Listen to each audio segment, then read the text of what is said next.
অষ্টম হিজরিতে হুনাইনের যুদ্ধে রাসূল সাল্লাল্লাহু আলাইহি ওয়াসাল্লাম ফিরে আসতেছেন মদিনায়। পথিমধ্যে বেলাল রাদিয়াল্লাহু তাআলা আনহু আজান দিচ্ছেন। কি দিচ্ছেন? তো পাশে ছিল মুশরিকদের একটা পল্লী, কিছু মুশরিক তরুণ, কিছু অমুসলিম কিশোর, তারা আজানকে ব্যঙ্গ করতেছে। আমাদের বাংলায় মুখ ভেঙ্গানো বলে আর কি। বেলাল রাদিয়াল্লাহু তাআলা আনহু আজান দিচ্ছেন, ওই বাচ্চাগুলো মুশরিক, তো ওরা আজানকে ব্যঙ্গ করতেছে, বিকৃতি করে ওরাও আজান দিচ্ছে। উদ্দেশ্য হচ্ছে আজানকে নিয়ে ঠাট্টা করা। উদ্দেশ্য কি? ঠাট্টা করা। ব্যাপারটা মনে কষ্ট পাওয়ার মতো ব্যাপার না? কিন্তু বিশ্বনবী ওইখানে দেখেন কি খুঁজলেন। বিশ্বনবী খেয়াল করলেন অমুসলিম কিশোরদের মধ্য থেকে একটা কিশোরের গলাটা বড় দরাজ গলা, কণ্ঠটা বড় সুন্দর। খেয়াল করে দেখলেন যে কিছু কিশোর বেলালের আজানকে ব্যঙ্গ করে, বিকৃতি করে, কিন্তু একজনের কণ্ঠ দেখতে পাচ্ছেন না এত দূরে, কিন্তু কণ্ঠটা বড় সুন্দর, দরাজ গলা। বিশ্বনবী সাহাবীদেরকে বললেন, ধরো এগুলারে, ধরো। সবগুলারে ধরে বিশ্বনবীর সামনে আনা হলো। ওরা হাঁটু গেড়ে বসলো। বিশ্বনবী বললেন, তোমাদের মধ্যে কে যেন ব্যঙ্গ করে আজান দিচ্ছিল, তার গলাটা বড় উঁচু, গলার বেসটা বড় মজবুত, মেলোডিয়াস, সুমধুর কণ্ঠ, কে? আবু মাহজুরা বলে, আমার বন্ধুরা সবাই আমার দিকে আঙ্গুল দেখায়, আমি পড়ে গেছি বিপদে। রাসূল সাল্লাল্লাহু আলাইহি ওয়াসাল্লাম বাকি অমুসলিম তরুণদেরকে ছেড়ে দিলেন, বললেন তোমরা যাও। এবার আবু মাহজুরারে পাইছে। আবু মাহজুরার চুলের মধ্যে হাত দিলেন বিশ্বনবী, মাথায় হাত দিয়ে বললেন, এবার আজান দাও দেখি। আবু মাহজুরা বলে, আমি তো আজান দিতে জানি না, কারণ আমি তো বেলালেরটা শুইনা দিছি, আমার তো মুখস্থ নাই, আমি তো আজান দিতে জানি না। বিষ্ণু বললেন, জানো না? তাহলে আসো, আমি তোমারে শিখাই দেই। সুবহানাল্লাহ পড়ো। আবু মাহজুরা হাঁটু গেড়ে বসে বিশ্বনবীর মুবারক হাত আবু মাহজুরার চুলের মধ্যে। বিশ্বনবী আজানের মুআল্লিম আবু মাহজুরাকে বলতেছে, ঠিক আছে তোমারে শিখাই দিচ্ছি, আমি যা যা বলবো আমার সাথে সাথে বলো, পারবা? আবু মাহজুরা বলে, পারবো।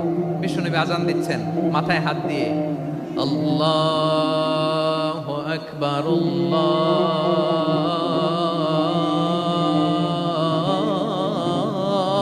আল্লাহু আকবার। আবু মাহজুরা এই বাক্যটা পড়লেন। বিশ্বনবী দ্বিতীয় বাক্য পড়তে আরম্ভ করলেন, আল্লাহু আকবার,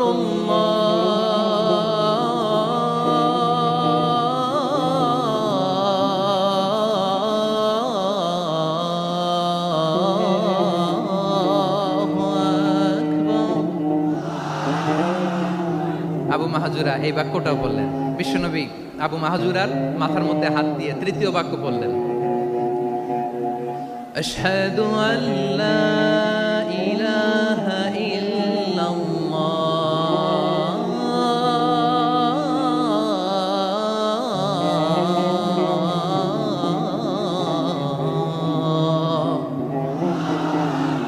আবু মাহজুরা তৃতীয় বাক্য পড়লেন। বিশ্বনবী একটা বাক্য পরে আবু মাহজুরা পড়ে, বিশ্বনবী পরে আবু মাহজুরা পড়ে। আবু মাহজুরা কিন্তু অমুসলিম, মুশরিক। আবু মাহজুরা বলে, এক একটা বাক্য পড়ি আমার কলিজাটা গলে ঠান্ডা হয়ে যায়। এতদিন মোহাম্মদকে গালি দিতাম, এখন মোহাম্মদ আমার মাথায় যখন হাত রাখছে আমার সারা শরীর ঠান্ডা হয়ে গেছে। বিশ্বনবী আজান শিখাচ্ছেন, একটা একটা বাক্য পড়ে আবু মাহজুরাও পড়ে, বিশ্বনবী পড়ে, আবু মাহজুরাও পড়ে। পুরো বাক্যগুলো যখন শেষ, আজান শেষ, আবু মাহজুরাও যখন পুরো আজান পড়লেন, আবু মাহজুরা বললেন, এতদিন মোহাম্মদের চেহারা দেখলে আমার ঘৃণা লাগতো, আজ থেকে মোহাম্মদের চেহারার চেয়ে প্রিয় চেহারা আমার কাছে নাই। আবু মাহজুরা বললেন, ও মুহাম্মদ, আজানের বাক্য তো আপনি আমারে শেখালেন, এখানেই শেষ করবেন না, আপনি আমারে পড়ায় দেন, লা ইলাহা ইল্লাল্লাহ মুহাম্মাদুর রাসূলুল্লাহ সাল্লাল্লাহু আলাইহি ওয়াসাল্লাম। বিশ্বনবীর সাথে দাঁড়িয়ে উনি শাহাদা পড়ে মুসলমান হয়ে গেলেন। এবার আবু মাহজুরা বলে, ইয়া রাসূলুল্লাহ, ইয়া হাবিবাল্লাহ, আমি মুমিন হয়েছি, মুসলমান হয়েছি, আপনার কাছ থেকে আজান শিখার সৌভাগ্য আমি লাভ করেছি নবী। আমার কণ্ঠের বড় তারিফ করেছেন আপনি, আমার আজানকে আপনি পছন্দ করেছেন। একটা জিনিস আপনার কাছে চাই, আপনি আমাকে মক্কার মসজিদুল হারামের মুয়াজ্জিন হিসেবে অ্যাপয়েন্ট করে দে। বিষ্ণু ইসলাম বললেন, যাও আবু মাহজুরা, আমি তোমাকে পৃথিবীর শ্রেষ্ঠতম মসজিদ মক্কার মসজিদুল হারামের মুয়াজ্জিন হিসেবে অ্যাপয়েন্ট করে দিলাম। দেখছেন কিভাবে ট্যালেন্ট হান্টিং করতে হয়, কিভাবে হিউম্যান রিসোর্স মানব সম্পদকে ব্যবহার করতে হয়। আসছিল আজানকে ভেঙাইতে, আসছিল কেন? আজানকে ব্যঙ্গ করার জন্য, বিকৃত করার জন্য। আজানকে বিকৃত করতে যে ইসলামের সবচেয়ে শ্রেষ্ঠ মসজিদের মুয়াজ্জিন হয়ে গেল। পড়েন সুবহানাল্লাহ। হযরত আবু মাহজুরা রাদিয়াল্লাহু তাআলা আনহু ওনার এই সুললিত কণ্ঠ ব্যবহার করে মসজিদুল হারামে এত সুন্দর করে আল্লাহু আকবার বলে আজান দিতেন, মানুষগুলোর, মুসল্লিগুলোর, মক্কাবাসীর হৃদয়কে তিনি বিগলিত করে দিতেন। মানুষের হৃদয়কে ঠান্ডা হয়ে যেত। শুধু এখানেই শেষ না আমার যশোরের ভাইয়েরা। বিশ্বনবী যখন সাইয়েদনা আবু মাহজুরা রাদিয়াল্লাহু তাআলা আনহুকে আজান শিখাচ্ছিলেন, বলেন তো বিশ্বনবীর হাতটা কোথায় ছিল? আবু মাহজুরার মাথার সামনে, এই চুলের উপরে ছিল। আবু মাহজুরা ওই স্মৃতিটাকে ধারণ করবার জন্য, ওই স্মৃতিকে বহন করার জন্য বিশ্বনবীর মোবারক হাত আবু মাহজুরার কপালের চুলের যেই জায়গায় লেগেছে, মৃত্যুর আগের দিন পর্যন্ত আবু মাহজুরা মাথার ওই চুলে কোনোদিন ছুরি আর কামার লাগায় নাই, সেখানে কেচি লাগায় নাই, চুলের মধ্যে খুর লাগায় নাই। আবু মাহজুরা ডান দিকের চুল কাটতো, বাম দিকের চুল কাটতো, পেছনের চুল কাটতো, সামনের চুল কাটতো না। আবু মাহজুরা রাদিয়াল্লাহু তাআলা আনহুর সামনের চুলগুলো বড় হতে হতে যখন এত বড় হয়ে যায়, তিনি চুলগুলো পেঁচিয়ে মাথার মধ্যে রাখতেন। তারপরে তিনি পাগড়ি পরতেন। সবাই জিজ্ঞেস করতো, আবু মাহজুরা এটা আবার কেমন স্টাইল? দেখতে তোমারে কি বিদঘুটে লাগে, কেমন অড লাগে, কেমন খারাপ দেখা যায়। মক্কায় এমন কোন মানুষ তো দেখি নাই, ডানে চুল কাটে, বায়ে চুল কাটে, পেছনে চুল কাটে, সামনে কাটে না। ওরে আবু মাহজুরা কেমন দেখা যায় তোমারে, তুমি সামনের চুল কাটো না কেন? আবু মাহজুরা বলে, আমি হাঁটু গেড়ে পেয়ারা নবীর সামনে বসেছিলাম, আমার এই মাথার চুলের মধ্যে মুবারক হাত লাগিয়ে বিশ্বনবী নিজে আমাকে আজানের প্রতিটা বাক্য শিক্ষা দিয়েছেন। বিশ্বনবীর মোবারক হাত, পবিত্র হাত আমার মাথার চুলের যেই জায়গায় লেগেছে, আমি চাই ওই চুলগুলা নিয়ে আমি আমার কবরের ভিতরে যাব। সাইয়েদনা আবু মাহজুরা রাদিয়াল্লাহু তাআলা আনহু ইন্তেকালের আগের পর্যন্ত মাথার সামনের চুলগুলা কাটে নাই। মাথার সামনের চুল তিনি কাটেন নাই। সুবহানাল্লাহি বিহামদি। কেমন ভালোবাসতেন বিশ্বনবী সাহাবীদেরকে, সাহাবারা কেমন ভালোবাসতেন বিশ্বনবীকে। সামনের চুলগুলো বড় হতে হতে এত বড় ছিল, পেঁচিয়ে রেখে পাগড়ি পরতেন, কাটতেন না। নবীর হাত লেগেছিল। সুবহানাল্লাহ পড়েন। তাহলে what is the lesson, moral of the story কি? মোরাল অফ দ্য স্টোরি হচ্ছে, আসছিল আজানকে ব্যঙ্গ করার জন্য, বিকৃত করার জন্য, হয়ে গেল মসজিদুল হারামের মুয়াজ্জিন। দেখেন বিশ্বনবী একটা খারাপ সিচুয়েশনের মধ্যে থেকে কি ভালো জিনিস বের করে আনলেন। আমি যে শুরুতে বলেছি কিভাবে তিনি হিউম্যান রিসোর্সকে ডেভেলপ করেছেন, ম্যানেজ করেছেন। তিনি যে চৌকুশ ট্যালেন্ট হান্টার ছিল, দেখেন সবার মধ্যে থেকে এর বাছাই করে মুয়াজ্জিন বানাই দিয়েছেন। সুবহানাল্লাহ পড়েন। তার মানে এই না সবাইরে ধরে ধরে উনি মুয়াজ্জিন বানাইছেন। যার যেই ট্যালেন্ট আছে তাকে ওই কাজে অ্যাসাইন করেছেন। যার যেই প্রতিভা আছে তার প্রতিভাকে ইসলামের কাজে লাগিয়েছেন। সুবহানাল্লাহ পড়েন। যায়েদ বিন সাবিত রাদিয়াল্লাহু তাআলা আনহু নাম শুনেছেন? যশোর কথা বের হয় না। যদি জায়গায় সালমান খানের নাম শুনছেন, সবাই হাত তুলবে, জি হুজুর শুনছি, মানে সব দেখা শেষ। সালমান খান, আমির খান, অমুক খান, সব খান মুখস্থ, কিন্তু যায়েদ বিন সাবিতের নাম মুখস্থ নাই মুসলমানদের। যেই সাহাবী মাথার সামনের চুল কাটে নাই, মসজিদুল হারামের মুয়াজ্জিন বানাইছেন বিশ্বনবী, সাহাবীর নাম কি? খায়া ফেলাইছে, স্লোগানের সাথে খায়া ফেলাইছে। আবু মাহজুরা। কি নাম? আবু মাহজুরা আল জুমাহি রাদিয়াল্লাহু তাআলা আনহু। এই নামটা আজকে নিয়ে যাইতে হবে যশোর। আবু মাহজুরা রাদিয়াল্লাহু তাআলা আনহু। দুই নম্বরে বলছিলাম যায়েদ বিন সাবিত রাদিয়াল্লাহু তাআলা আনহু। বিশ্বনবী দেখলেন মদিনার এই আনসারী সাহাবী হাইলি ট্যালেন্টেড, ইন্টেলেকচুয়াল, মেরিটোরিয়াস, জ্ঞানের প্রতি তার আকর্ষণ, মারাত্মক আকর্ষণ। বিশ্বনবী তাকে দায়িত্ব দিলেন, কোরআন যা নাজিল হয় তুমি লিখো, কাতিবুল ওহী বানায় দিলেন। সুবহানাল্লাহ। যায়েদ বিন সাবিতরে আবার আজান শিখান নাই, কারণ তার মধ্যে বিশ্বনবী প্রতিভা দেখেছেন, একাডেমিক প্রতিভা। বিশ্বনবীর একাডেমিক প্রজেক্টগুলো তিনি হ্যান্ডেল করতেন। যায়েদ বিন সাবিত ছিল বিশ্বনবীর ব্যক্তিগত সচিব। কি ছিল? ব্যক্তিগত সচিব, বোঝেন নাই? বিশ্বনবীর ব্যক্তিগত সচিব এবং দোভাষী। ইহুদিরা কিছু লিখে দিলে এটার অর্থ বিশ্বনবীরে বুঝায় দিতেন, আবার ইহুদিদের কাছে কিছু লিখতে হলে তিনি লিখে দিতেন। বিশ্বনবী একদিন বললেন, ইন্নী ওয়াল্লাহি মা আমানু ইয়াহুদা আলা কিতাব। ইহুদিরা যে চিঠি পাঠায় অর্থ তো বুঝি না, আরেক ইহুদি আইনে অর্থ করা লাগে। আবার ইহুদিদের কাছে কিছু লিখে পাঠাইতে চাইলে আমরা তো লিখতে পারি না, ইহুদিরে দিয়ে লেখা লাগে। ওরা যে পয়রা শোনায় লিখে দেয়, আমি ওদের বিশ্বাস করি না। আমার নিজের একজন লোক দরকার। বিশ্বনবী এই যায়েদ বিন সাবিতকে চুজ করলেন ল্যাঙ্গুয়েজের জন্য। উনি বললেন, যায়েদ, তোমার সফট স্কিলকে ডেভেলপ করতে হবে, তুমি হিব্রু ল্যাঙ্গুয়েজ শিখে ফেলো। যায়েদ বিন সাবিত বলল, বিশ্বনবীর মোটিভেশন আর ইন্সপিরেশন পেয়ে আমি 15 দিনে ইহুদিদের এই হিব্রু ল্যাঙ্গুয়েজ শিখে ফেললাম। শুধু শিখে ফেললাম না, হাত্তা হাদিকতু, even I became master in the language. এই ভাষা আমি পারদর্শী হয়ে গেলাম। এরপরে ইহুদিরা চিঠি লিখে পাঠালে আর কোনো ইহুদি ডাকা লাগতো না, আমি নবীর এটার অর্থ শুনে করে বুঝায় দিতাম। আবার ইহুদিদের কাছে চিঠি লেখা লাগলে আমি যায়েদ বিন সাবিত চিঠি লিখে দিতাম। সুবহানাল্লাহ। দেখেন, এত সাহাবীর মধ্য থেকে বিশ্বনবীর একাডেমিক প্রজেক্ট, ব্যক্তিগত সচিব, দোভাষী হিসেবে তিনি যায়েদ বিন সাবিতের মতো তরুণকে নির্বাচিত করেছেন। কেমন ট্যালেন্ট হান্টার ছিল আমার নবী! সুবহানাল্লাহ পড়বেন না? বিশ্বনবীর ইন্তেকালের পরে সাইয়েদনা আবু বকর রাদিয়াল্লাহু তাআলা আনহু যখন খলিফা হয়ে আসলেন, কোরআনকে সংকলনের দায়িত্ব দেয়া লাগবে, কোন সাহাবীকে দিবেন? সব সাহাবারা মিলে পরামর্শ করলেন। সাইয়েদনা আবু বকর, ওমর সবাই মিলে বিশাল কোরআন সংকলনের গুরু দায়িত্ব বিশ্বনবীর ব্যক্তিগত সচিব, বিশ্বনবীর দোভাষী, বিশ্বনবীর সিলেক্ট করাই লোক যায়েদ ইবনে সাবিত রাদিয়াল্লাহু তাআলা আনহুকে দিয়েছে। কোরআনের কবি তো আজকে এখানে রাখে নাই। এই যে আজকের যে কোরআন পড়েন, এটা আগে এরকম ছিল না। কোরআন নাজিল হলে সাহাবারা চামড়ার, ওটের চামড়ায় লিখে ফেলতো, ওটের চ্যাপ্টা হাড্ডির মধ্যে লিখে ফেলতো, গাছের গুড়ির মধ্যে লিখে ফেলতো।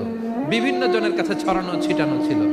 আবু বকর রাদিয়াল্লাহু তাআলা আনহু একসাথে করলেন, পরবর্তীতে উসমান রাদিয়াল্লাহু তাআলা আনহু একসাথে করলেন। 114 সূরার এখন এই মুসহাফ, এই কম্পাইলেশন, এই কপি আমরা পেয়েছি, যার হিউজ কন্ট্রিবিউশন ছিল। এই পুরো কোরআন কম্পাইলেশনের প্রজেক্ট ম্যানেজার ছিল যায়েদ বিন সাবিত রাদিয়াল্লাহু তাআলা। কোরআন কম্পাইলেশনের প্রজেক্ট ম্যানেজার। দেখেন, উনারে মাথায় হাত দিয়ে আজান শেখায় নাই। সুবহানাল্লাহ কইবেন না?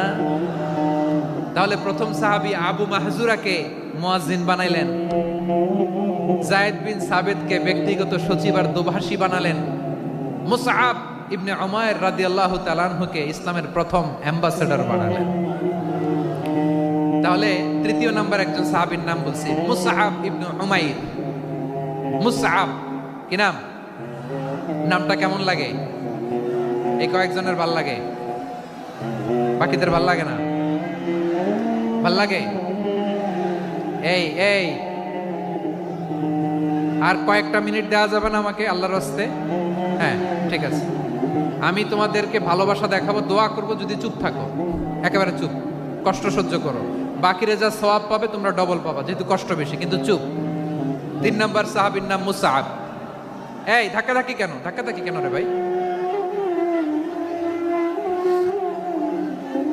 না না না, এরকম হইলে আসবো না যশোর, আমি আর আসবো না। হয় পিছনে চলে যাও, নাহলে চুপ, ধাক্কাধাক্কি নেই। 3 নাম্বার সাহাবীর নাম মুসআব। কি নাম? He was the first ambassador in Islam. ইসলামের প্রথম ডিপ্লোম্যাট, প্রথম কূটনৈতিক, ইসলামের প্রথম কূটনৈতিক, ইসলামের প্রথম ডিপ্লোম্যাট, প্রথম অ্যাম্বাসেডর মুসআব ইবনে উমাইর। মক্কার তরুণ যুবক, উনি পারফিউম লাগাইলে মানুষ দেখলেই বুঝতো এটা মুসআব লাগাইছে। এমন ড্যাশিং ফেসের ছিল, এমন স্মার্ট ড্যাশিং ফেস, এমন পার্সোনালিটির মানুষ ছিল মুসআব রাদিয়াল্লাহু তাআলা। কারণ যিনি ইসলামের স্পোকম্যান হবেন, মুখপাত্র হবেন, তার স্মার্ট হওয়ার দরকার আছে না নাই? আকাবার প্রথম শপথ যখন হলো, তাদের সাথে বিষ্ণু ইসা ইসলাম মদিনাতে একজন মুখপাত্র পাঠালেন, ডিপ্লোম্যাটকে পাঠালেন, অ্যাম্বাসেডর অফ ইসলাম। তিনি হচ্ছেন মুসআব ইবনে উমাইর। পড়েন সুবহানাল্লাহ।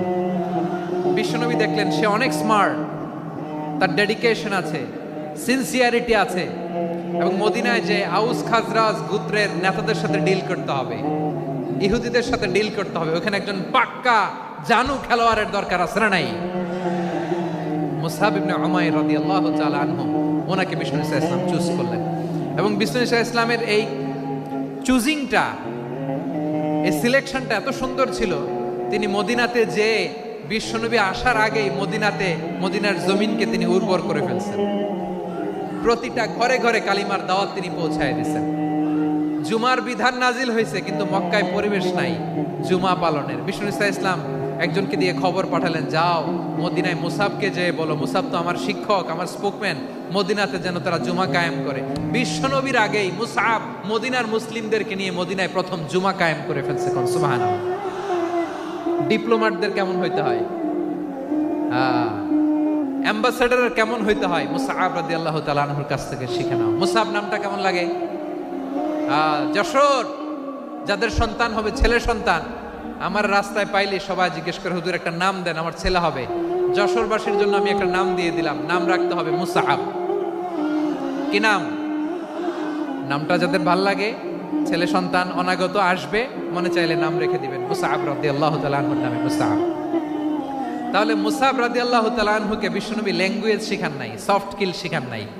যায়েদ রাদিয়াল্লাহু তিনি হিব্রু ল্যাঙ্গুয়েজ শিখেছেন, সুরিয়ানি শিখেছেন, কিন্তু মুসআবকে তিনি বানিয়েছেন the spokesman of Islam, the first diplomat, the ambassador of Islam. সুবহানাল্লাহ পড়বেন না? আব্দুল্লাহ ইবনে আব্বাস রাদিয়াল্লাহু তাআলা আনহু বিশ্বনবীর কাজিন, চাচাতো ভাই। আবার মাইমুনা রাদিয়াল্লাহু তাআলা আনহু, মাইমুনা নবীর স্ত্রী, তিনি ছিলেন আব্দুল্লাহর আপন খালা। তো নবীর বউ যদি ওনার খালা হয়, নবী তার কি? বুঝে নাই, নবী তার কি? খালু। তাহলে সম্পর্ক অনেক গভীর, কাজিন আবার খালু। ছোট্ট মানুষ, তাই রাতে মাঝে মাঝে ঘরে থাকতো। বিশ্বনবী দেখলেন আব্দুল্লাহ যেহেতু আমার ঘরে ঢুকতে পারে, আব্দুল্লাহরে এই উম্মতের বড় শিক্ষাবিদ বানাইতে হবে। কথা বোঝে নাই? আব্দুল্লাহকে কি বানাইতে হবে? শিক্ষাবিদ, এডুকেটর অফ দিস উম্মাহ, এই উম্মার শিক্ষাবিদ বানাইতে হবে। তাই আব্দুল্লাহ ইবনে আব্বাসকে বিশ্বনবী হাতে কলমে শিক্ষা দিয়েছেন। আহারে, আর এরপরে যে কি ভাষা আসবে তোমাদের জন্য আমার মুখ থেকে আমি নিজেও জানি না। 1 ঘন্টা যাবত ধাক্কা ধাক্কি মারামারি। তো আসতে বলছে কে তোমাকে? পেছনে চলে যাও, জায়গা না পেলে। পুরো প্রোগ্রামটাই নষ্ট করে দিল।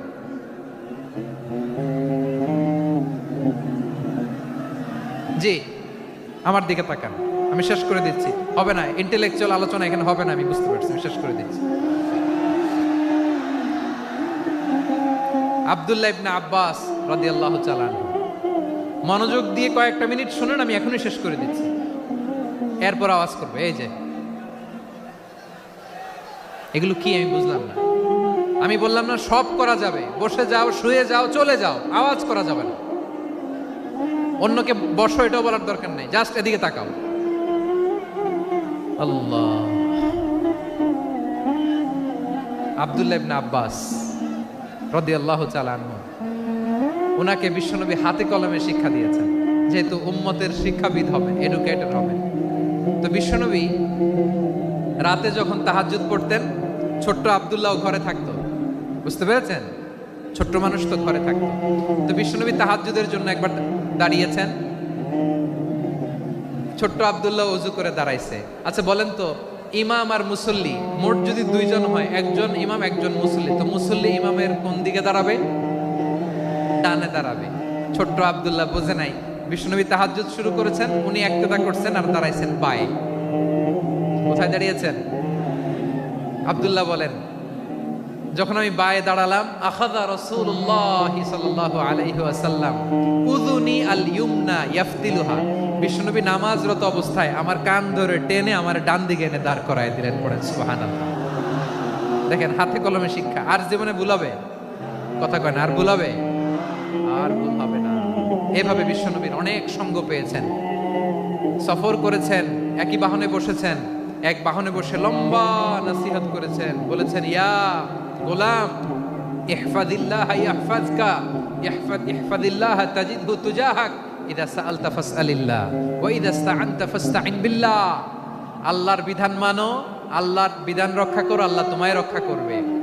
আব্দুল্লাহ, চাইতে হলে আল্লাহর কাছে চাও, সাহায্য চাইতে হলে আল্লাহর কাছে সাহায্য চাও। মনে রাখো, গোটা বিশ্বের সবাই যদি তোমার সাহায্য করতে চায় ততটুকুই করতে পারবে যতটুকু আল্লাহ তোমার নসিবে রেখেছে।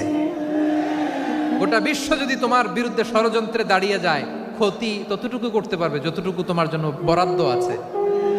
এর বাইরে কিছু করতে পারবে না। আওয়াজ করে বলেন ঠিক কিনা? এভাবে হাতে কলমে শিখিয়েছেন, বিশ্বনবী সঙ্গ পেয়েছেন। ওনাকে বিষ্ণু ইসলাম শিক্ষাবিদ, এডুকেটর অফ দিস উম্মাহ হিসেবে সিলেক্ট করেছেন, হাতে কলমে শিখিয়েছেন। বিশ্বনবী একবার প্রকৃতির ডাকে সাড়া দিয়ে এসেছেন। এখন কি করতে হবে? নামাজের জন্য অজু করতে হবে। বিশ্বনবী এসেই দেখেন অজুর বদনায় পানি ভরা, খুশি হয়ে গেলেন, বললেন কে রেখেছে পানি? একজন বলল আব্দুল্লাহ রেখেছে। বিশ্বনবী অত্যন্ত খুশি হলেন, খুশি হয়ে একটা দোয়া করলেন, বললেন আল্লাহুম্মা ফাক্কিহু ফিদ্দীন ওয়া আল্লিমহু তা'ওয়ীল। আল্লাহ, তুমি আব্দুল্লাহকে দ্বীনের বুঝ দিও আর কোরআনের তাফসির শিক্ষা দিও। বিশ্বনবীর এই দোয়া এমন লাগছে, উনি রাইসুল মুফাসসিরিন, এই পৃথিবীতে যত মুফাসসির ছিল, যত মুফাসসির আসবে, সকল মুফাসসিরের সম্রাট হিসেবে স্বীকৃত হয়েছেন আব্দুল্লাহ ইবনে আব্বাস।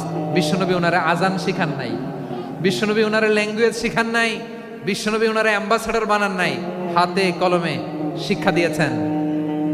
ছোট্ট মানুষ, বিশ্বনবী ইন্তেকাল করলেন, আবু বকরের সময় গেল, ওমরে ফারুকের খেলাফত, তখনও তিনি তরুণ। ওমরে ফারুক রাদিয়াল্লাহু তাআলা আনহু ওনার ক্যাবিনেট মিনিস্ট্রির বৈঠকে এই আব্দুল্লাহ ইবনে আব্বাসকে পাশ দিয়ে বসায় রাখতেন। বয়স্ক সাহাবারা এটা পছন্দ করতো না। তারা বলতো, ঘটনা কি? আব্দুল্লাহর মতো ছেলে নাতি আমাদের আছে, এরা কেন রাখে ওমরে ফারুক? ওমরে ফারুক এটা টের পেলেন, তিনি বুঝতে পারলেন যে ক্যাবিনেট মেম্বাররা এটা পছন্দ করে না, ছোট্ট আব্দুল্লাহরা কেন রাখি, কেন যে রাখি, এটা একদিন বুঝাবো। একদিন মিটিংয়ে তিনি সবাইকে বললেন, ইদা জাআ নাসরুল্লাহি ওয়াল ফাতহ। এই আয়াত দ্বারা উদ্দেশ্য কি বলেন তো মুরব্বী সাহাবীরা? এক সাহাবী বলেন, এই সূরা দ্বারা উদ্দেশ্য, আল্লাহ বলেছেন আমাদেরকে বিভিন্ন ল্যান্ড, বিভিন্ন এলাকা বিজয় করতে হবে। ওমরে ফারুক বললেন, না, হয়নি। আরেকজন বললেন, বিজয় হওয়ার পর আমাদের বেশি বেশি আল্লাহর বরত্বের ঘোষণা দিতে হবে, এটা উদ্দেশ্য। ওমরে ফারুক বললেন, না, হয় নাই। যারে জিজ্ঞেস করেন কেউ পারে না। সব শেষে বিশ্বনবী ছোট্ট আব্দুল্লাহরে বলেন, আব্দুল্লাহ, ইদা জা নাসরুল্লাহি ওয়াল ফাত, এর দ্বারা উদ্দেশ্য কি বলো তো? ছোট্ট আব্দুল্লাহ বলেন, হুয়া আজালু রাসূলিল্লাহ। এই আয়াত দ্বারা বিশ্বনবীর বিদায়কে উদ্দেশ্য নেওয়া হয়েছে। ওমরে ফারুক বললেন, হাযা হুয়া, এটাই তো সঠিক উত্তর, এটাই সঠিক তাফসীর এই আয়াতের। কারণ ইদা জা নাসরুল্লাহি ওয়াল ফাত, যখন আল্লাহর সাহায্য আর বিজয় আসবে, ওয়া রাআইতান নাসা ইয়াদখুলুনা ফি দীনিল্লাহি আফওয়াজা, আপনি দেখবেন দলে দলে, ঢলে ঢলে, বানের পানির মতো মানুষ ইসলামের দিকে ঢুকতেছে, ইসলামের বিজয় হয়েছে। তো ইসলামের বিজয়ের মিশন নিয়ে নবী আসছে, বিজয়ী যখন হয়ে গেছে, এখন তো নবীর বিদায় হবে। জোরে বলেন ঠিক কিনা? কোন সাহাবী এই সূক্ষ্ম কথাটা ধরতে পারে নাই, ওই আব্দুল্লাহ ছাড়া। আব্দুল্লাহ যখন উত্তর দিছে, সব সাহাবীদের টনক নড়েছে। এরপর থেকে কোনো ক্যাবিনেট মিটিং এ আর কোনো সাহাবারা কোনো প্রশ্ন করে নাই। আওয়াজ করে পড়েন সুবহানাল্লাহ। বিশ্বনবী আব্দুল্লাহ ইবনে আব্বাসকে দ্য এডুকেটর অফ দ্য উম্মাহ, উম্মার শিক্ষাবিদ হিসেবে গ্রহণ করেছেন। আওয়াজ করে পড়তে হবে আল্লাহু আকবার।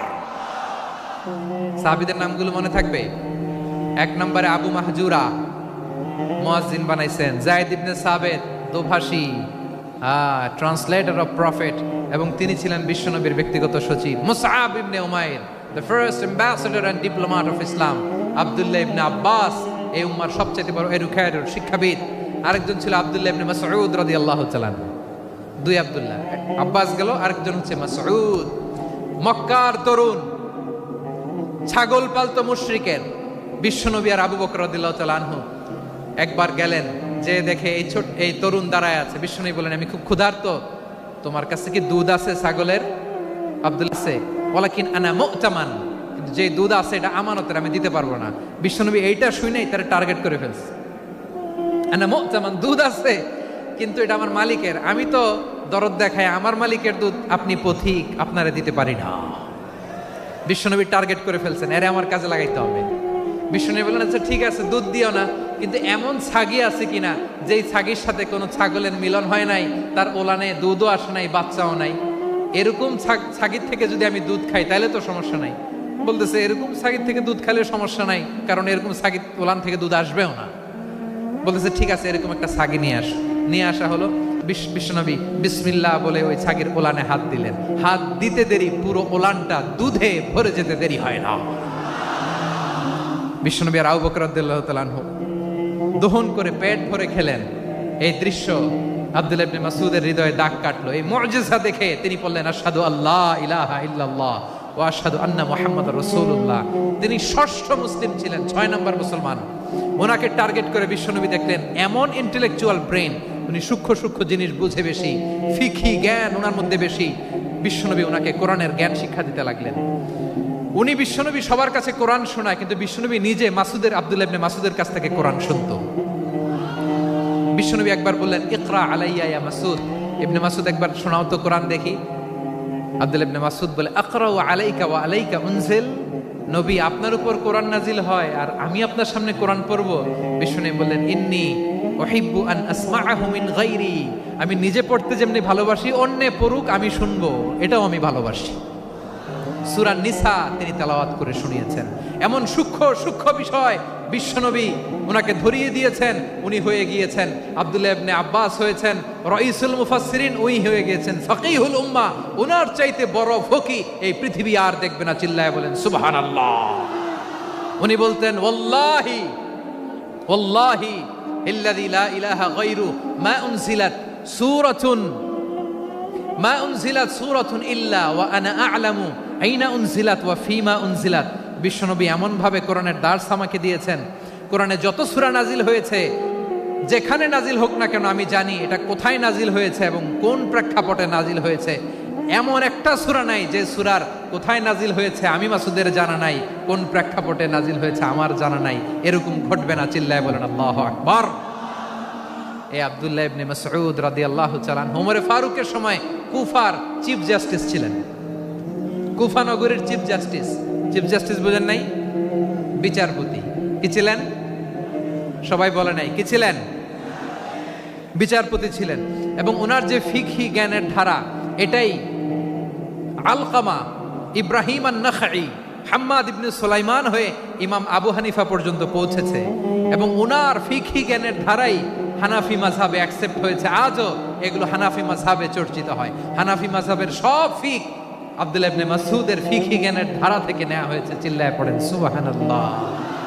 তাহলে উনাকে বিশ্বনবী বানিয়েছেন জুরিস্ট, আইনবিদ, ফাকিহ। উনারে আজান শিখান নাই। হিউম্যান রিসোর্স ডেভেলপমেন্ট কিভাবে করবেন, মানব সম্পদের উন্নয়ন কিভাবে করতে হয়, কিভাবে যার যেখানে প্রতিভা কাজে লাগাতে হয় উনি দেখিয়েছেন। সুবহানাল্লাহ পড়বেন না? খালিদ বিন ওয়ালিদ নাম শুনছেন? কে কে শোনেন নাই? হাত তোলেন। কি ছিলেন? বীর যোদ্ধা ছিলেন খালিদ বিন ওয়ালিদ। কিন্তু তিনি ইসলাম ধর্ম গ্রহণ করেছেন অনেক দেরিতে, 8ম হিজরিতে। তার মানে 8ম হিজরির আগে উনি মুশরিকদের পক্ষে লড়াই করেছেন। ওনার হাতে কত মুসলিম সাহাবী যে নিহত হয়েছে হিসাব নাই। বিশ্বনবী টার্গেট করে রাখছে, তুমি আমাদের মুসলিমদের এত ক্ষতি করলা, তুমি যখন মুসলমান হবা তোমারে দিয়ে আমি এমন কাম করামু যে এটা আর কেউ করতে পারবে না। সুবহানাল্লাহ নাই? যশোর ক্লান্ত হয়ে গেছে।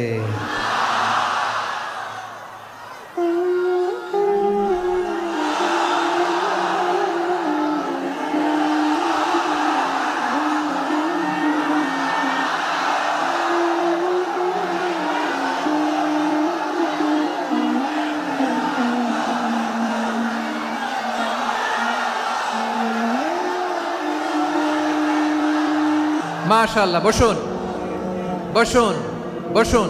খালিদ বিন ওয়ালিদ রাদিয়াল্লাহু তাআলা 8ম হিজরিতে মুসলিম হয়েছেন, মক্কা বিজয়ের আগে। তো মক্কা বিজয়ের আগে যখন মুসলিম হয়েছেন, এর আগে কি করছেন? কাফিরদের সাথে যুদ্ধ করেছেন। উনি উহুদের যুদ্ধে মুসলমানদের যে পরাজয় ভাব, কঠিন পরিস্থিতির মুখোমুখি ওনার কারণে পেছন থেকে এমন আতর্কিত আক্রমণ করেছেন, মুসলমানদেরকে কচুকাটা করেছেন। 8ম হিজরিতে আল্লাহ তাআলা হেদায়েতের নূর দিয়ে ওনার হৃদয়টাকে উজালা করে দিলেন। লা ইলাহা এটা এমন বাণী যার হৃদয়ে একবার টাচ খাবে, এইটা থেকে সে আর পালিয়ে বেড়াতে পারে। ঝিনুকের ভেতর লুকিয়ে থাকে যেমন মতি, ঝিনুকের ভেতর লুকিয়ে থাকে যেমন মতি, কলমা শাহাদাতে আছে আল্লাহর জ্যোতি, কলমা শাহাদাতে আছে আল্লাহর জ্যোতি। ঠিক কিনা বলেন? মক্কা বিজয়ের আগে মুসলিম হলেন। হওয়ার পরে বিশ্বনবীর টার্গেট ফুলফিল হলো। ওই যে টার্গেট করে রেখেছেন আর দোয়া করেছেন, খালিদ বিন ওয়ালিদ যদি মুসলিম হয় তাকে আমি মিলিটারি চিফ বানাবো। ওনাকে আজান শিখান নাই, ওনারে কান ধইরা নামাজের এই মাথা থেকে ওই মাথা আনান নাই, ফিকহি কোরআনের সূক্ষ্ম তাফসীর ওনারে শিখান নাই, অ্যাম্বাসেডর বানান নাই। বিষ্ণু ইসলাম উনাকে সামরিক অভিযানে প্রেরণ করেছেন। সামরিক অভিযানে তিনি প্রেরণ করেছেন। উনার জীবদ্দশায় উনার নেতৃত্বে যতগুলো যুদ্ধ হয়েছে একটা যুদ্ধেও তিনি পরাজয় বরণ করেন নাই। ওমরে ফারুকের সময়কালে তিনি চিফ অফ মুসলিম মিলিটারি মানে মুসলিম সেনাপতি হয়েছেন। যশোর আওয়াজ করো, ঠিক কিনা বলো? সেনাপতি, মুসলিম সেনাপতি। তাহলে কিভাবে হিউম্যান রিসোর্স ব্যবহার করতে হয় গোটা বিশ্ব আমার নবীর কাছ থেকে শিখে নাও। খালিদ বিন ওয়ালিদ, ওনাকে বিশ্বনবী একটা উপাধি দিয়েছেন। উপাধিটা হচ্ছে সাইফুল্লাহিল মাসলুল, আল্লাহর নাঙ্গা তরবারি, আল্লাহর খোলা তরবারি, দ্য ওপেন সোর্ড অফ আল্লাহ। খালিদ বিন ওয়ালিদ মুসলিম সেনাপতি। হাসান বিন সাবেত নাম শুনছেন? দেখি উনি কি ছিল বলেন। রাসূলের সভা কবি, কালচারাল হিজিমনিকে ডিফিট করার জন্য। উনি ভালো অস্ত্র চালানো জানতেন না, ওই কাজে উনি যেতেন না। ওনার ছিল কাব্য প্রতিভা। কাব্য প্রতিভা, কাফিররা কবিতা দিয়ে নবীকে গালি দিত। বিশ্বনবী বলতেন, ইয়া হাসান আজিব আন রাসূলিল্লাহ, তুমি নবীর হয়ে কাফেরদের এই কথাগুলোর জবাব দাও। বিশ্বনবীর একটা মিম্বার ছিল। বিশ্বনবীর মিম্বারের পাশাপাশি মসজিদে নববীতে এই হাসান বিন সাবেতের জন্য বিশ্বনবী একটা স্পেশাল মিম্বার বানিয়ে দিয়েছেন। এখান থেকে তুমি জবাব দাও। এবং বিশ্বনবী বলেছেন, আল্লাহুম্মা আইয়িদহু বিরূহিল কুদুস। আল্লাহ, হাসান আমার পক্ষে জবাব দেয়, তুমি জিব্রাইল মারফত তাকে সাহায্য পাঠাইয়া দিও। রাসূল সাল্লাল্লাহু আলাইহি ইসলামের সভা কবি, the poet of the prophet, নবীর কবি। উনি কবিতা দিয়ে এমন উচ্চাঙ্গের ভাষায় কবিতা দিয়ে তিনি জবাব দিতেন, কাফিরদের গা শিহরে যেত, তাদের হৃদয়ে আগুন ধরে যেত। তাহলে এরকম কবিরও দরকার আছে না নাই? এখন যাকে আল্লাহ দিছে কাব্য প্রতিভা, এরা যদি আপনি যুদ্ধের ময়দানে পাঠান হবে? যারে দিছে সুরেলা গলা, এরা যদি অ্যাম্বাসেডর বানান হবে না। হাসান বিন সাবেত ছিলেন বিষ্ণু ইসলামের কবি। হুযায়ফা ইবনুল ইয়ামান বিশ্বনবীর গোয়েন্দা বিভাগের প্রধান। কিসের প্রধান? হুযায়ফা ইবনুল ইয়ামান। ওনার ছিল ডিটেকটিভ মাইন্ড, ডিটেকটিভ মাইন্ড, গোয়েন্দা বিভাগের প্রধান। এবং উনি হচ্ছেন সাহিবু সিররি রাসূলিল্লাহ, রাসূল সাল্লাল্লাহু আলাইহি ওয়াসাল্লামের গোপন তথ্যের ধারক বাহক। নবীর যেই কথা কেউ জানে না সব হুযায়ফার পেটের ভিতরে ছিল। সুবহানাল্লাহ পড়েন। মদিনার যত ইহুদিদের একটা লিস্ট ছিল, এই লিস্ট শুধু দুইজন জানতো, বিশ্বনবী আর হুযায়ফা। সুবহানাল্লাহ পড়বেন না? তাহলে ওনাকে কোন দায়িত্ব দিছে? কোন বিভাগ? যশোর আওয়াজ করো, কোন বিভাগ? গোয়েন্দা বিভাগের হেড ছিল। খন্দকের যুদ্ধে প্রচন্ড আজকের মতো শৈত্য প্রবাহ, মাটি খনন করতে করতে সাহাবীদের পেটে ক্ষুধা নাই, দাঁড়াইতে পারে না নামাজের জন্য, এত ক্লান্ত, ক্ষুধা, ক্লান্ত, শ্রান্ত। বিশ্বনবী বললেন, কে আছো? এই কঠিন শীত, এই ভয় আর ক্ষুধার মধ্যেও খন্দকের পরীক্ষার টপকে শত্রু শিবিরে যে আমাকে তথ্য দিবা, কে আছো? কারো গায়ে শক্তিই নাই যে দাঁড়াবে, কেউ দাঁড়ায় না। বিশ্বনবী তখন নিজে হুযায়ফাকে ডাক দিলেন, হুযায়ফা, যে আমাকে আজকে শত্রু শিবিরের তথ্য এনে দিবে সে জান্নাতে আমার মোরাফাকা, আমার সঙ্গী হবে। হুযায়ফা রাদিয়াল্লাহু ইবনুল ইয়ামান জীবনের ঝুঁকি নিয়ে এই ক্ষুধা, শৈত্য প্রবাহ, কোল্ড ওয়েভসকে উপেক্ষা করে পরীক্ষা টপকে শত্রু শিবিরে যে সবার কথাগুলো চুপে চুপে শুনে বিশ্বনবীর দরবারে এসে গোয়েন্দাদের মতো তথ্য সরবরাহ করেছে। বিশ্বনবীর গোয়েন্দা বিভাগের প্রধান হুযায়ফা ইবনুল ইয়ামান ইন্টেলিজেন্স বিভাগ চালাতেন। মুনাফিকদের নাম ওনার কাছে ছিল। মুআয ইবনে জাবাল মদিনা রাষ্ট্রের সবচেয়ে সিনিয়র আমলা ছিলেন। আমলাতন্ত্র চিনেন তো? প্রশাসনিক কাজ যারা চালায়, অ্যাডমিনিস্ট্রেশন বোঝেন না? The department of administration. মদিনার রাষ্ট্রের সিনিয়র আমলা মুআয ইবনে জাবাল মুতাখাসসিসুন ফিল হালাল ওয়াল হারাম, হালাল হারামের স্পেশালিস্ট ছিলেন। বিশ্বনবী উনাকে ইয়ামানের গভর্নর করে পাঠাইছেন। বলেছেন, ইন্নাকা তা'তি কওমান আহলা কিতাব, এমন গোষ্ঠীর কাছে যাবা এরা ইহুদি নাসারা, আগে শাহাদা পড়লে এরপরে নামাজের দাওয়াত দিও, নামাজ পড়লে যাকাতের দাওয়াত দিও। গভর্নরের অ্যাটিটিউড যেমন থাকে তেমন অ্যাটিটিউড ধরে রেখো। সুবহানাল্লাহ পড়েন। তাহলে মুআজ ইবনে জাবালকে দিয়ে বিশ্বনবী কবিতা লেখায় নাই, চিঠি লেখায় নাই, আজান দেওয়ায় নাই। সুবহানাল্লাহ পড়বেন না? সব শেষ সাহাবী বলি আবু হুরায়রা রাদিয়াল্লাহু তাআলা আনহু। নাম শুনছেন? বিড়ালের বাবা। কি করতেন? খালি হাদিস মুখস্থ করতেন। উনি বলতেন আলজামু রাসূলুল্লাহ আলা মিল ইবাতনি, আমার শুধু পেটের ক্ষুধার বন্দোবস্ত হইলে আমি নবীর সঙ্গ ছাড়তাম না। আমার আনসার সাহাবারা ক্ষেত খামারের কাজ করত, আমার মুহাজির সাহাবারা ব্যবসা করত, আর আমি নবীর সাথে সাথে থাকতাম। শুধু সকাল বিকাল দুই বেলা যদি আমার খাবারের বন্দোবস্ত হয় আমি আর নবীর লক ছাড়ি না। সুবহানাল্লাহ কইবেন না? 5374টা হাদিস তিনি বর্ণনা করেছেন। সবচেয়ে বেশি হাদিস বর্ণনাকারী সাহাবী। হাদিস প্রিজার্ভেশনের কাজে বিশ্বনবী ওনাকে কাজে লাগিয়েছেন। উনি একদিন বলেন ইয়া রাসূলুল্লাহ আসমাউ মিনকা কাসীরান ফালা আহফাজু, নবী অনেক কথা শুনি আমার মনে থাকে না। বিশ্বনবী বললেন তাই? উবসুত রিদাক, তোমার চাদরটা বিছাও। আবু হুরায়রা বিছালেন, বিশ্বনবী হাত বুলায় দিলেন, এরপরে অনেক হাদিস বর্ণনা করলেন। আবু হুরায়রা বলে তারপর থেকে বিশ্বনবী যাই বর্ণনা করে আমি শুনি আর একটাও বলি না এখন। সুবহানাল্লাহ।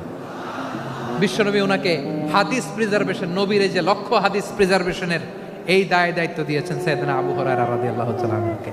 প্রিয় ভাইরা, তাহলে 10 জন সাহাবীর কথা যে বললাম, আপনারা কি খেয়াল করেছেন কত বড় ট্যালেন্ট হান্টার, চৌকস ট্যালেন্ট হান্টার ছিল আমার নবী। এক একজনের এক এক ট্যালেন্ট এক এক কাজে অ্যাসাইন করেছেন, এক একজনকে এক এক দায়িত্ব দিয়েছেন, এক একজনের প্রতিভাকে এক একভাবে বিকশিত হওয়ার সুযোগ দিয়েছেন। আওয়াজ করে বলেন ঠিক কি না? এখন আমার পর্দার আড়ালে আমার মায়েরা বলবে এতগুলো পুরুষ সাহাবীর কথা বললো, নারী সাহাবীরা কি কিছু করে নাই? হ্যাঁ, একজন নারী সাহাবীর কথা বলে মোনাজাত হবে, দোয়া ছাড়া কেউ যাব না। রুফাইদা আল আসলামিয়া রাদিয়াল্লাহু তাআলা আনহা, ওনার বাবার নাম সাআদ আল আসলামি। বিশ্বনবী কি খেয়াল করলেন দেখেন, সাআদ ছিল মদিনার বড় ডাক্তার। এই নারী সাহাবী রুফাইদা বাবার কাছ থেকে চিকিৎসা বিদ্যা শিখেছেন। যখন শিখছে বিশ্বনবী দেখলেন আমার তো প্রতি সপ্তাহে সপ্তাহে যুদ্ধে আহত সাহাবীদের সেবা দিবে কে? বিশ্বনবী রুফাইদাকে বললেন রুফাইদা তুমি মসজিদে নববীর পাশে একটা মেডিকেল ক্যাম্প করো। এই যে সাকিনা আদ্দিন মেডিকেলের আমার ছাত্রী বন্ধুরা শুনে রাখো, তোমাদের আইকন হচ্ছে রুফাইদা আল আসলামিয়া। বিশ্বনবীর ডিরেকশন অনুযায়ী তিনি মসজিদে নববীর পাশে একটা মেডিকেল ক্যাম্প করলেন এবং আহত সাহাবাদের চিকিৎসা উনি ওনার টিম নিয়ে দিতেন। বিশ্বনবীর পরামর্শে উনি আনসারি এবং মুহাজির মহিলা সাহাবীদেরকে নিয়ে একটা স্পেশাল মেডিকেল টিম গঠন করলেন। খায়বার যুদ্ধে 7ম হিজরিতে যখন বিশ্বনবী যায় উনি ওনার টিম নিয়ে আসলেন, বললেন ইয়া রাসূলুল্লাহ আমরা তো তলোয়ার চালাতে পারি না, আমরা তো তীর মারতে পারি না, আপনি যদি অনুমতি দেন খায়বার অভিযানে আমি আমার টিম নিয়ে মেডিকেল টিমের সেবাটা সার্ভিসটা দিতে চাই। পড়েন সুবহানাল্লাহ। বিশ্বনবী অনুমতি দিলেন, যোদ্ধা সাহাবীদের সাথে রুফাইদা আল আসলামিয়া উনিও মেডিকেল টিম নিয়ে অগ্রসর হলেন। খায়বারের প্রতিটা আহত ইনজুর্ড সাহাবী যারা ইনজুরির শিকার হয়েছেন সবাই রুফাইদা আল আসলামিয়ার এই মেডিকেল ক্যাম্প থেকে চিকিৎসা সহায়তা পেয়েছেন। সুবহানাল্লাহ পড়েন। দেখেন কিভাবে বিশ্বনবী ট্যালেন্ট বাছাই করতেন। আপনি অবাক হবেন, বাহরাইনের মেডিকেল ইউনিভার্সিটিতে রুফাইদা আল আসলামিয়া মেডিকেল প্রাইজ অ্যাওয়ার্ড প্রতি বছর দেয়া হয়। যদি 8 দিনের এই মেডিকেল আমার বোনেরা যদি জেনে থাকো জানো, না হলে নতুন করে জানো, সার্চ দিও রুফাইদা আল আসলামিয়া মেডিকেল অ্যাওয়ার্ড বাহরাইনের ইউনিভার্সিটিতে দেয়া হয়। প্রিয় ভাইয়েরা, তাহলে আলোচনার সামারি আমরা করি। বিশ্বনবী যার যেখানে ট্যালেন্ট তাকে ওইখানে কাজে লাগাতেন। আওয়াজ করে বলেন ঠিক কিনা? এবার একটা ইন্টারভিউ হবে, আওয়াজ করে বলেন আবু মাহজুরাকে বিশ্বনবী কি বানাইছেন? হ্যাঁ, ভুলে গেছেন? সামনের চুলে হাত দিয়ে বিশ্বনবী কি সুন্দর গলায় আজান শিখালেন। মুয়াজ্জিন। যায়েদ বিন সাবিতকে একাডেমিক প্রজেক্টের দায়িত্ব দিয়েছেন, তিনি ছিলেন বিশ্বনবীর দোভাষী ব্যক্তিগত সচিব। মুসআব ইবনে Umair the first ambassador of Islam. Abdullah ইবনে আব্বাস উম্মার বড় শিক্ষাবিদ মুফাসসির। আব্দুল্লাহ ইবনে মাসউদ ছিলেন জুরিস্ট। কি ছিলেন? জুরিস্ট ছিলেন, এই উম্মার সবচেয়ে বড় জুরিস্ট। খালিদ বিন ওয়ালিদ সেনাপ্রধান। হাসান বিন সাবিত হাসান বিন সাবিত ছিলেন বিশ্বনবীর সভাকবি। কি ছিলেন? বিশ্বনবীর সভাকবি ছিলেন। এরপরে হুযায়ফা ইবনুল ইয়ামান কি ছিলেন? গোয়েন্দা বিভাগের প্রধান। মুআয ইবনে জাবাল কি ছিলেন? সিনিয়র আমলা, ইয়ামানের গভর্নর। আবু হুরায়রা রাদিয়াল্লাহু তাআলা আনহু হাদিস প্রিজার্ভেশনের কাজ করেছেন। আর আমাদের রুফাইদা আল আসলামিয়া রাদিয়াল্লাহু তাআলা আনহা কি ছিলেন? নার্স ছিলেন। নার্স হয়ে মেডিকেল সেবা দিয়েছেন। প্রিয় ভাইয়েরা, পুরো আলোচনার যদি সামারি করি তাহলে বিশ্বনবী যেভাবে হিউম্যান রিসোর্সকে ম্যানেজ করেছেন, যার যেখানে প্রতিভা কাজে লাগিয়েছেন, আমরাও যদি করি আমাদের বাংলাদেশের চিত্র আমরা পাল্টে যেতে পারবো। আমরা শুরুতে শুনেছি মানুষের আছে অসীম সম্ভাবনা, প্রতিটা মানুষ অনন্য, যত্ন নিলে, যথাযথ পরিচর্যা করলে মানুষ বিশ্ব জয় করতে পারে, ঠিক কিনা? আমাদের হাফেজে কোরআনের সামনে দাঁড়াতে পারে এমন কোনো হাফেজে কোরআন আল্লাহর জমিনে জন্ম হয় নাই। গোটা বিশ্ব কাঁপিয়ে তারা সেরা, আমাদের ক্রিকেটাররা সেরা, আমাদের তৈরি পোশাক শিল্প সেরা। এরকম অনেক অনেক সেরা জিনিস আছে, আমরা এগুলোরে নার্চারিং করতে পারি নাই, পরিচর্যা করতে পারি নাই, সঠিক তারবিয়াতের অভাব। তাহলে মানুষের অসীম সম্ভাবনাকে কাজে লাগাতে হবে, ঠিক কিনা বলেন? ইউনুস গভর্নমেন্টকে আমি বলবো, অল্প সময়ের জন্য আপনারা এসেছেন, সংস্কারও করতে হবে, আবার নির্বাচনও করতে হবে। সব সংস্কার হতে করতে পারবেন না, যতটুকু পারবেন এর মধ্যে আমাদের যে হিউজ ম্যান পাওয়ার, আমাদের যে মানব সম্পদ, হিউম্যান রিসোর্স, এটাকে ডেভেলপ করে আপনাদের যেতে হবে। যেটা পারবেন না সেটাকে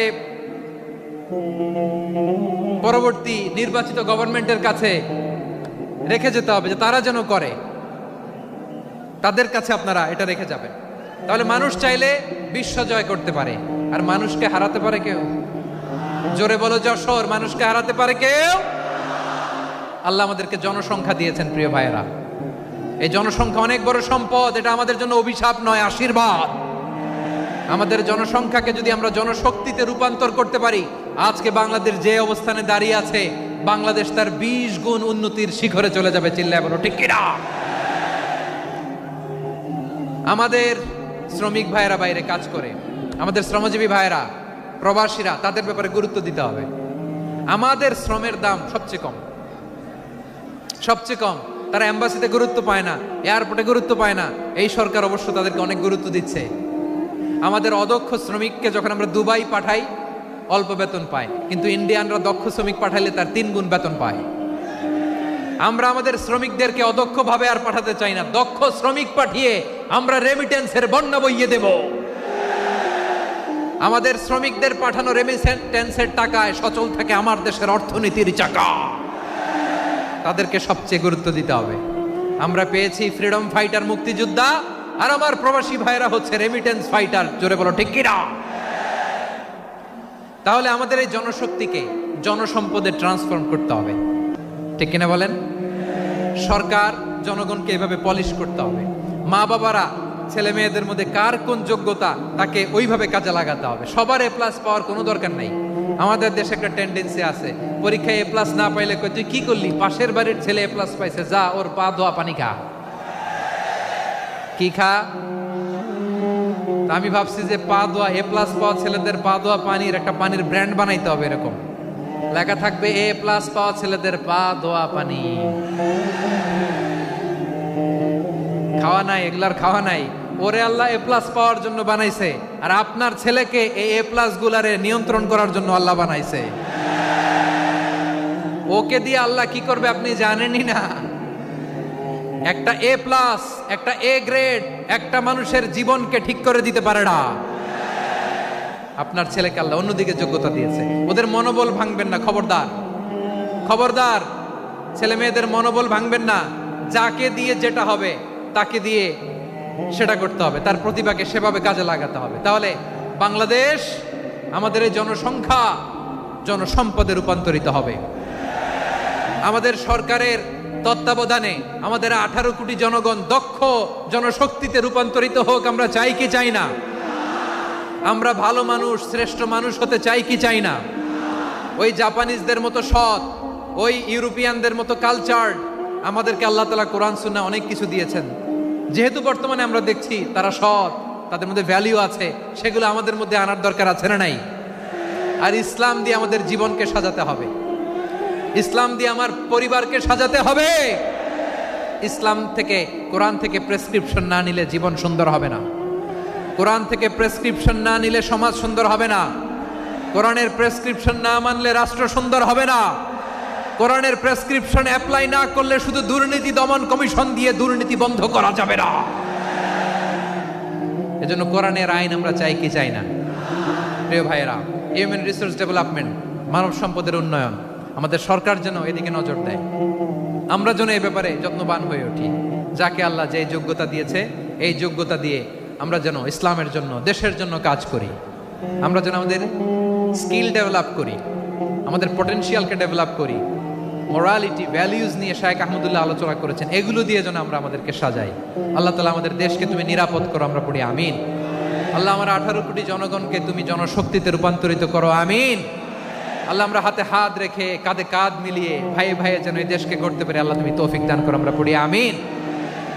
আমার প্রিয় মহিউদ্দিন ভাই বলেছেন, হুজুর এমন একটা ঘোষণাপত্র দিয়ে যাবেন আজকের এই ঐতিহাসিক যশোরের প্রোগ্রামে, যেটা গোটা বাংলাদেশে মানুষ এটার উপর আমল করে। আমি যে কথাটা বলেছি এটাই, আসুন আমরা আমাদের জনসংখ্যাকে জনসম্পদে ট্রান্সফর্ম করি।